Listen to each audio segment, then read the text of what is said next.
Hello, everyone. My name is Jeremy Johnson. I'm the dramaturg for Houston Grand Opera. Welcome to HBO Digital's live pre-show. For those of you who have been with us before, welcome back. For those of you who have tuned into all of our pre-shows in the past, you're probably missing our British counterpoint and his face as he always does our introductions. Perrin Leach sends his best regards to everybody. He's unable to join us at the top tonight, but he welcomes all of you as well. So thanks for joining us tonight. This is the stream where we will introduce you to tonight's performance and give you some background on what you will see. The main event begins at 7:30 Central on hgo.org/digital or through Marquee TV. So make sure you're ready to watch. Tonight's recital features Arturo Chacon-Cruz and Kirill Kuzmin, both alumni of the HBO studio. Arturo was last seen at HBO when he took on the role of the Duke of Mantua in last season's Rigoletto. It was a thrilling performance, and we are so happy to have him back for this recital. And this recital, like all of our HBO Digital presentations, is generously underwritten by Sarah and Ernest Butler, and we are deeply grateful for their support. Thank you so much, Sarah and Ernest. The recital will go live at 7:30 Central on hgo.org/digital or Marquee TV. So please make sure you have your logins signed in to either of those two websites. You have three options for watching it: on the Marquee TV app, on the marquee.tv website in a web browser, or on our website, hgo.org/digital. All of our HBO Digital performances are streamed for free for all of you. So just make sure you have a login for either Marquee or our website, and you can access the entire season for free. If you have any questions or comments while we're going through the pre-show tonight, feel free to type them into the comment boxes on Facebook. Apparently that's the universal sign for typing into Facebook or YouTube, and we'll be able to see them and respond on here live. But first, let's jump on into learning more about tonight's program. So as I was saying, we're releasing a recital by Arturo Chacon-Cruz, a tenor, and joined at the piano by HBO coach and pianist Kirill Kuzmin. Arturo is in the midst of a major international career, having sung at opera houses in over 25 different countries across the world. He's built a career singing the leading tenor roles of Verdi and Puccini. He sung many, many roles from both composers, on top of many others. And some roles that he's done quite a few times are Alfredo in La Traviata and Rodolfo in La Bohème. He sung them dozens and dozens of times.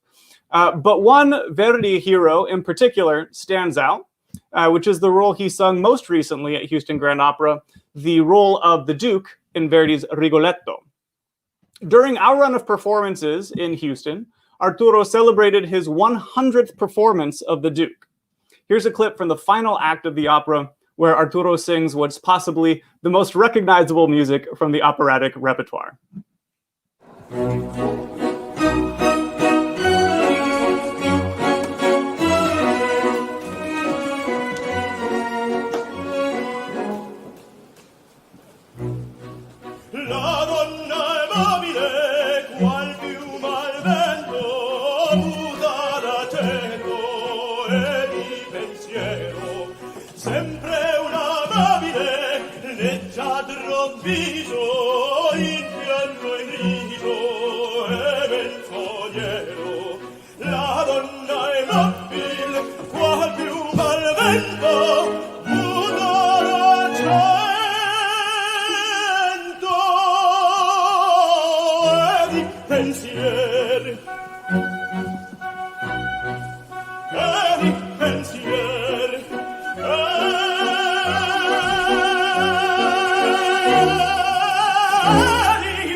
Udare cento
Really fantastic singing by Arturo there. We were so lucky to have him back as the Duke.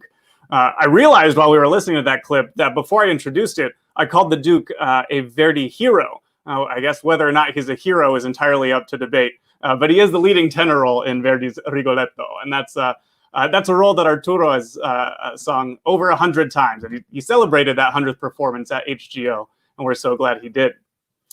For someone as talented as Arturo is, you can tell he's devoted his entire life to his craft. But he's devoted more of his life than you might think.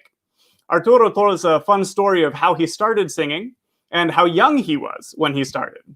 HGO artistic advisor and longtime HGO collaborator Ana Maria Martinez talked with Arturo virtually after we filmed his recital live in the Cullen. Here's what Arturo told her about the beginnings of his singing career. ¿Cuándo descubriste que querías ser cantante y cómo? When did you discover that you wanted to be a singer and how did you make that discovery? Ok, yo desde que tenía 6 años sé que puedo cantar. Bueno, tal vez antes porque yo cantaba desde muy niño. A los 6 años entré a mi primer concurso de canto y gané. Era concurso de mariachi, concurso de canto de mariachi. 6 years old, competing already. My goodness. Yeah, I won my first singing competition in mariachi when I was 6. Yeah, so I thought everybody could sing. They were just shy because, you know, I knew that whomever wouldn't sing is because they were shy. Yo pensaba que si no cantabas era por timidez nada más. Yo pensaba que todos podíamos cantar. Entonces, yo nunca pensé que podías vivir del canto. I never thought you could live off of singing. Also, you have to know that I'm from the northern part of Mexico, Sonora, where opera doesn't exist, or at least didn't exist. En Sonora no existía la ópera de donde soy yo en México. Had the pandemic not hit us at HGO as it has performing arts organizations all over the world, we would have been finishing a run of performances of Massenet's Werther at HGO over the last few weeks. We would have had Arturo in the title role and Ana Maria as his unrequited love, Charlotte. But we're lucky to have both of them as part of our HGO digital season, Arturo in tonight's recital and Ana Maria as the curator and performer of Suite Española, which will release in March. Be sure to visit hgo.org/digital for more information about that exciting program. Arturo, of course, is with us this season, tonight in Recital, and last season in Rigoletto. But 17 years ago, Arturo won first prize in the Eleanor McCullum competition and Concert of Arias. Following his first prize win, Arturo was, just like our 2 previous recitalists this season, a member of our prestigious HGO studio. Arturo was in the HGO studio for 2 seasons, from 2003 to 2005, when he made a major Puccini role debut as well. Here's Arturo talking to Ana Maria about his time in the studio. I'd like to ask you, how was your time in the studio? Because HGO was very fortunate to have you as a young artist. Yes. And it was during that time that you and I met, correct? Yeah. And that we worked together for the first time. But I'd love to hear about that experience for you. And how long were you here with the studio? And maybe one favorite memory from the studio. Sounds good. The studio, it's been so long ago. It's so long ago, but it feels like yesterday. It's so present in my not only my memory, but also in my being. Houston marked me. Being in the studio was wonderful. It's like I went to college, I went to postgraduate, but it was the real world all in 2 years. I was there for 2 years, and then I stayed in Houston for a little bit longer before I moved back to Boston. but the studio was like a real dose of reality of the opera business. I learned so much. I met so many wonderful people, you included. And all the memories, what can I say? I shared the studio with a wonderful group of people, and the friendships I made there, to this day, I was texting with Laquita the other day, Laquita Mitchell, a wonderful soprano. I've met with Nikolai Didenko, a wonderful Russian bass in Russia. We've gone out for dinner in Moscow. I stay in touch with all of my dear colleagues, and yeah, I made a family. And that's something that will always be with me. And being back in Houston last year for Rigoletto, I was able to interact with all of the staff from the Houston Grand Opera that also are dear friends. So not only the memories I have of all the classes, all the lessons, and all the shows I did with the studio, that of course, my first big opportunity was with Madame Butterfly. They gave me the role of Pinkerton. It was one of the very first times that David Gockley trusted a very young tenor to go on stage with a lead role. So that's a memory I'll never forget. My wife was flying back from Canada, and she made it 1 minute before they closed the door to see me make my debut.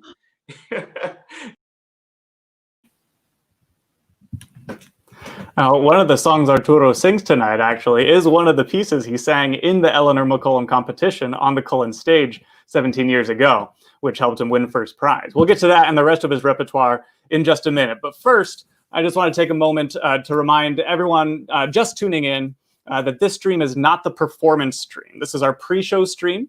The recital itself will be streamed on HGO's website and through Marquee TV. You have 3 options for watching the recital itself. 1, you can download the Marquee TV app on your smart device and create a login. 2, you can go directly to marquee.tv in a web browser. Simply create a login and you can access the whole HGO season for free. Or 3, go to hgo.org/digital. Use your HGO login credentials or create an HGO login, and you can watch the whole season there for free as well. So we're now only about 18 minutes away from the release of Arturo's recital. So let's talk a little bit about the repertoire he's singing for you tonight. Arturo has programmed 13 different pieces by 13 different composers in 5 different languages. Now, one of those languages has only recently been classified as a language. Arturo starts his recital with 3 songs in the popular canzone napoletana style, or Neapolitan songs. Neapolitan has been spoken for centuries and centuries, but up until about 10 years ago, it was considered a dialect of Italian. But in 2010, UNESCO classified it as its own language independent of Italian. The language is spoken throughout central and southern Italy. The musical genre of Neapolitan songs took off in the mid-19th century. In 1830, the festival of Piedigrotta, a small neighborhood of Naples, started an annual songwriting competition. It became immensely popular, and the competition and the festival continued for 120 years, during which Italian and Neapolitan composers of popular music and of classical music wrote some of the most beautiful love songs, canzonettas and serenatas. Of the 3 that Arturo sings in this style, actually, only one of them incorporates text in the Neapolitan language, and that's the first of the 3, titled Caruso by Lucio Dalla. Now, one could debate whether or not if it's not in the Neapolitan language, is it really a canzone napoletana? And but for the sake of our discussion tonight, I would say that these are all in the canzone napoletana style, inspired by that songwriting composition over those 120 years in the 19th century into the early 20th. The text of the refrain of that first song, Caruso, is adapted from a Neapolitan song that was written in 1930. So the refrain is in Neapolitan, while the rest of the song is in Italian. The song was written in 1986, and singer-songwriter Lucio Dalla wrote it as a tribute to Naples-born opera singer Enrico Caruso. While the text of the song, while he's singing it, never specifically mentions Caruso, except in the title, of course, the text is about the end of Caruso's life, when he married a woman 20 years younger than him, only 2 years before he died. The text describes Caruso meeting her near a hotel he was staying at in the final years of his life, which overlooked the Gulf of Sorrento, a town overlooking the Bay of Naples on the Amalfi coast. While most songs in the Neapolitan style are love songs and serenades, this one has a particular sense of longing to it, since it describes the love of a man who is very ill and knows he is nearing death. Caruso suffered a fatal illness that may be attributed to a stage accident a few years prior. So he spent only 2 years with this woman he loved dearly, and much of it he spent knowing he was dying. And that's what comes through in the text of Caruso. Following its composition in 1986, the song became incredibly popular in Italy and throughout Europe, but it didn't become a global hit until Luciano Pavarotti recorded it. His recording sold over 9 million copies. Pavarotti and Lucio Dalla sang the song together in one of the Pavarotti and Friends concerts. The other 2 songs in this set of songs in the canzone napolitana style are actually both in Italian. Parlami d'amore, Mariù was written in 1932 for an Italian film, and it has been performed and recorded by the most famous operatic tenors of the 20th century, including Mario del Monaco, Mario Lanza, Beniamino Gigli, and Luciano Pavarotti. All of them also recorded the final song in this set of 3, Musica Proibita, which was written earlier than the others, all the way back in 1881.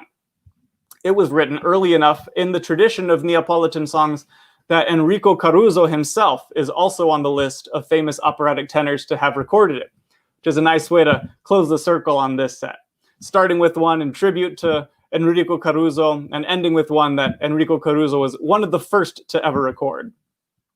You'll love these songs because it's the tenor voice at its best, singing gorgeous Italianate love serenades.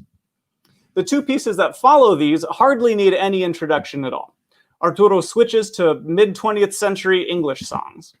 What a Wonderful World by Bob Thiel and George David Weiss was written in 1967 for Louis Armstrong, whose version of the song is not just the first, but the most famous. And after that, Arturo sings Leonard Cohen's Hallelujah. It was written in 1984, but it didn't receive much fame until 1991, when a version by John Cale was released. It was John Cale's version, the recording by John Cale, that was featured in the 2001 movie Shrek. And that's what really launched Hallelujah into the public consciousness, at least for those of us in my generation. Both of these gorgeous songs inspire hope in the audience, and that's something Arturo wanted to portray in his recital's repertoire. Here he is talking with Ana Maria about his repertoire selections. Why don't you tell us a little bit about your recital, the pieces you've chosen, and why? ¿Por qué el repertorio? All right, I'll start in English. Sure. During the pandemic, well, you know this, but many of our listeners may not know this. I started a series of Facebook concerts. I did over 40 concerts, and they picked up really well. It was at the time when people were the most in need of music, and I did over 40. Like I said, we reached over 4 million people with those recitals, with those Facebook concerts. And all of the music that I'm singing in this recital was performed at those Facebook online recitals. And they mean a lot to me, those pieces that I was clinging on for hope and for the desire of sharing music and my feelings with the audience. And they all have a very special meaning now for me as a musician. So, ahora en español, todo el repertorio que hago en este recital, muchos de ustedes sabrán o no sabrán que durante la pandemia hice más de 40 recitales en línea a través de Facebook y tuvimos más de 4 millones de espectadores en este tiempo. Y todas esas piezas que canté en los recitales en línea, en Facebook, en los conciertos en línea, pues todas ellas en el recital ahora son piezas que descubrí o redescubrí durante la pandemia y que tienen un significado muy especial en mi corazón, que me hacían aferrarme a la esperanza de que la música volvería.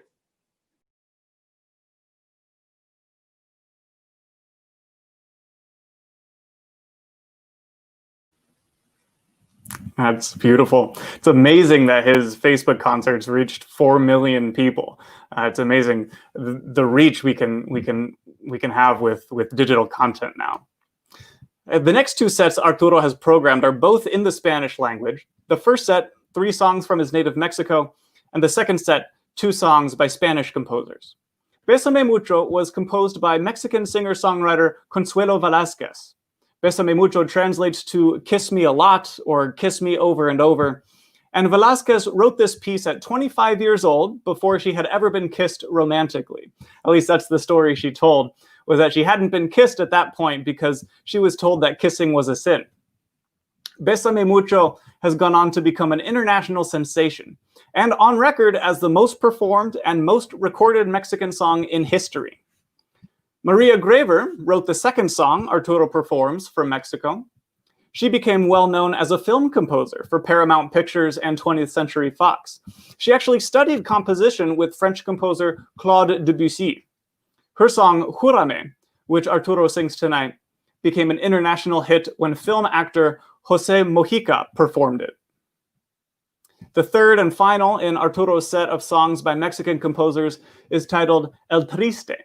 And this song, composed by Roberto Cantoral, became very well known because it was first performed in a Latin song festival and competition by the incredibly famous Mexican singer Jose Jose.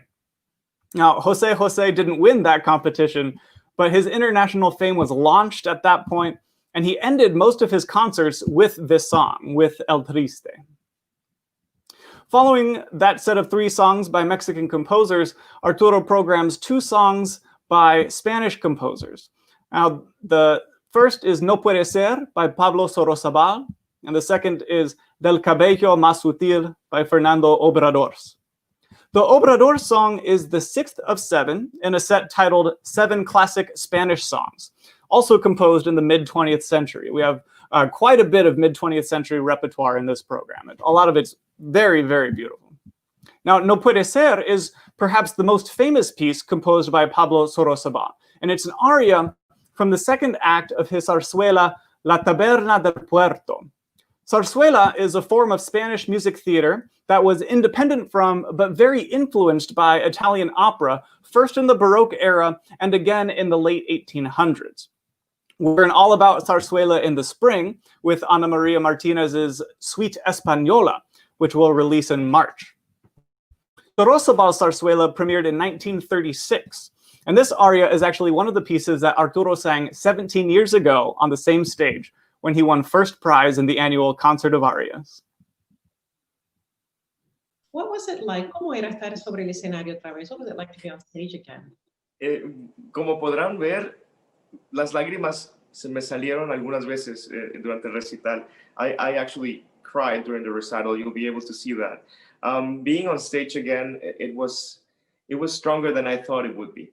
Estar en el escenario fue mucho más fuerte de lo que me imaginé que iba a serlo. Recuerdo hace casi 20 años cuando hice el concurso de Eleanor McCollum ahí en Houston, almost 20 years ago when I sang that competition in Houston. I sang No Puede Ser on that very stage, and also I'm singing No Puede Ser in this recital. I forgot to mention before. Canté la romanza No Puede Ser, y estando ahí me vinieron ondas y de sentimientos, de recuerdos, de lo afortunado que he sido durante todos estos años de poder estar cantando constantemente en un escenario y estar ahí después de 9 meses sin estar en un escenario fue un regalo del cielo. Being on stage after 9 months silent, well, at least on a stage, it was like a gift from heaven. Yeah.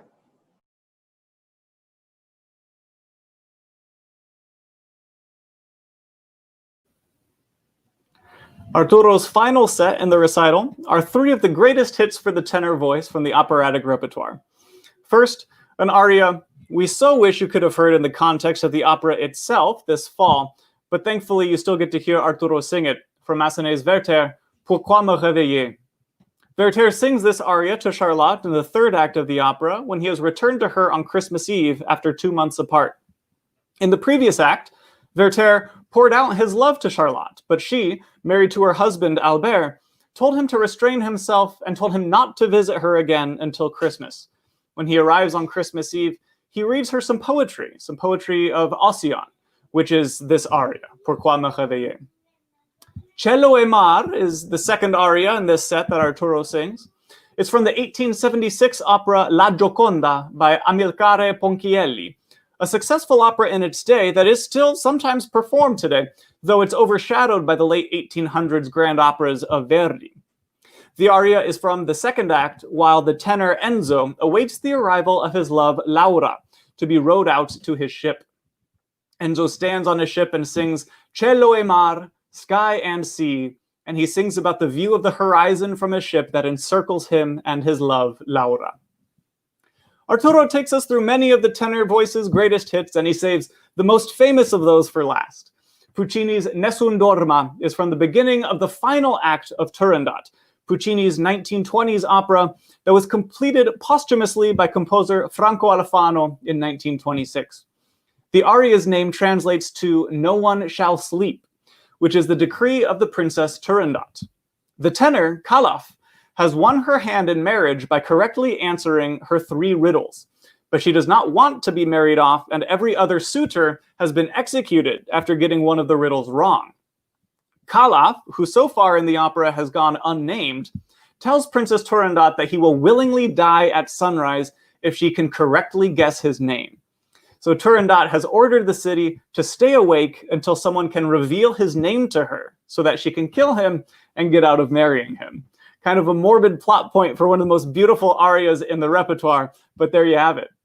The aria became incredibly famous even outside of the opera world when Pavarotti sang it in the 1990 World Cup, and the 3 tenors went on to sing it at 3 more World Cup finals.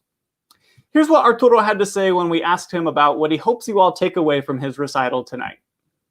I was saying before, while I was in Houston, speaking to a few people, that this recital, it means so much to me because not only it's a lifeline, like I was saying, but also it's an opportunity to give to others.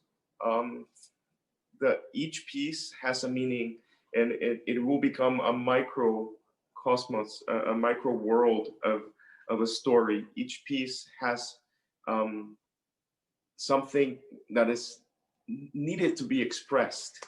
Cada pieza tiene una necesidad muy grande de expresarse. Escogí todo el repertorio para compartir con los demás. El poder compartir con el público que también necesita esto es un privilegio también para mí. Entonces, cada pieza va a ser un pequeño mundo lleno de sentimientos, lleno de expresividad, y espero que puedan sentir como yo lo sentí y lo quise compartir con el público. That's beautiful, Arturo. I know that people, when they hear recital, we will all feel the depth of emotion, that each piece, as you so beautifully express, that each piece is its own world, its own universe of emotions, of thoughts and feelings and experiences, and you share that with us through your art. And I know that we will feel that very much.